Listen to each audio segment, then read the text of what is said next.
Right, it's a security update morning. Rufai, Dr. Abati. I'm sorry, what does the police mean by they profile the victims and return them? Did they rescue them? No, the report does not say so. The report doesn't say. They didn't and they didn't do anything all this while. I mean, why should I even trust that the police, what they've said? They said they've profiled them when it was the same police that came out to first say, that nothing transpired based on the lies that the local government chairman said the people should lie in the area. That they should not say anything about their kidnapping in the first place, and the police had to reinstate his statement. So I'm sorry, why are the police releasing the statement? You didn't do anything to release them. You are saying you've profiled them. Which profile? Which profile? Is it not the same villagers that released the name of the people kidnapped that even make us know them in the first place? So did you ensure that the list was released in the first place? So what profile? You see, we lie too much to ourselves in this country. And that's why the country is not moving forward. We have jarring levels of insecurity because we lie to ourselves. You're not saying you're profiled. Who wrote the list of the villagers in the first place? It is the villagers that even made us know. Left for the police, nothing happened. Then you have the temerity to say you profiled them. You've not gone into the bush. You've not brought... go and rescue the 86 remaining now. If you want to do your work. Nothing done since then. The local government chairman that came, that told the villagers, don't say anything has happened. That even was trying to prevent some NGOs for coming in there. Nothing has been done to the local government chairman. He's not apologized. He's not done anything. And the police are now saying, what did you profile?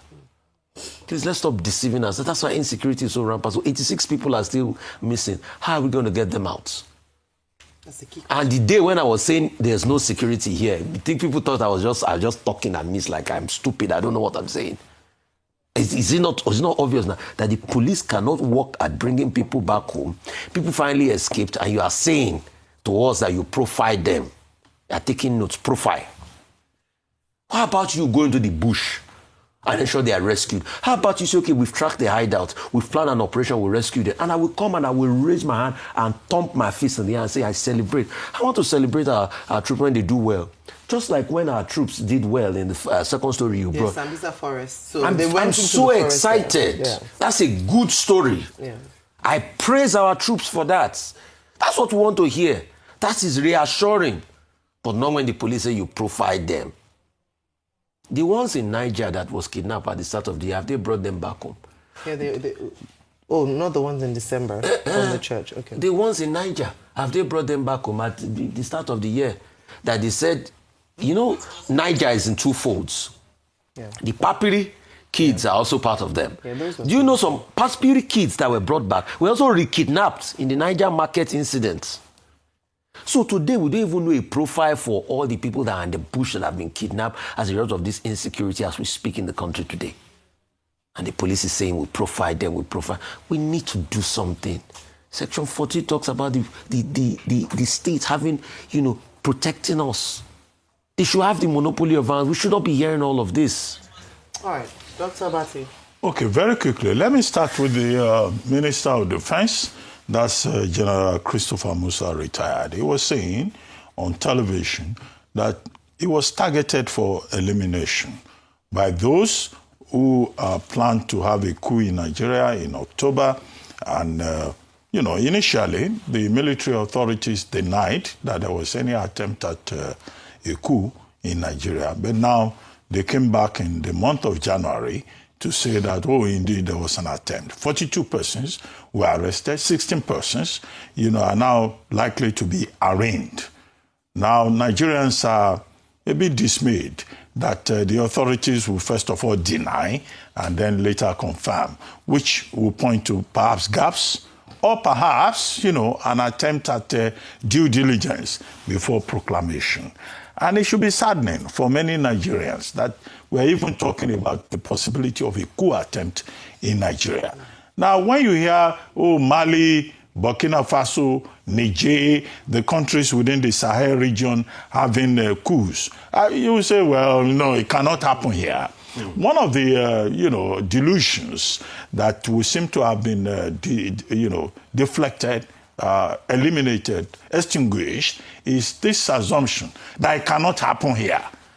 We have seen many things happening in Nigeria since the return to civilian democratic rule in 1999 that continues, that will continue to confound us. So that regional crisis is important. And that's why there is need for due vigilance on the part of the Nigerian authorities. It was not only the Chief of Defense Staff whose name has showed up in the literature, the President, the Vice President, the Senate President, prominent government officials were supposedly to be wiped out. However, now that the authorities have established that there was a coup and persons have been detained and vehicles have been seized, resources that were meant to be mobilized have been trapped, the question now is about jurisdiction.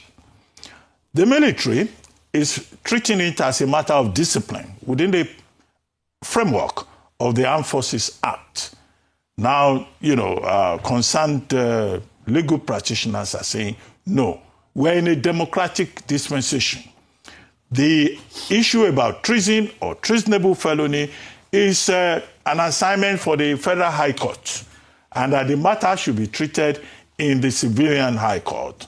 I spoke yesterday on This Day Live, the Sunday talk show, which I anchor, and Femi Falana SAN was saying he believes, he is optimistic that the matter will be brought to the civilian court. I raised the caveat that things tend to go very slow in the civilian courts. And he said, no, if government wants to treat a matter expeditiously, they have enough resources and they can summon the will to treat the matter expeditiously. However, what is important is that whether a person is planning a coup or not, or alleged to have been involved, they are still entitled to fair hearing under the Constitution of Nigeria. There are civilian persons that were told are at large. And of course, General Musa made it clear that those persons, wherever they are, anywhere in the world, they will be tracked down.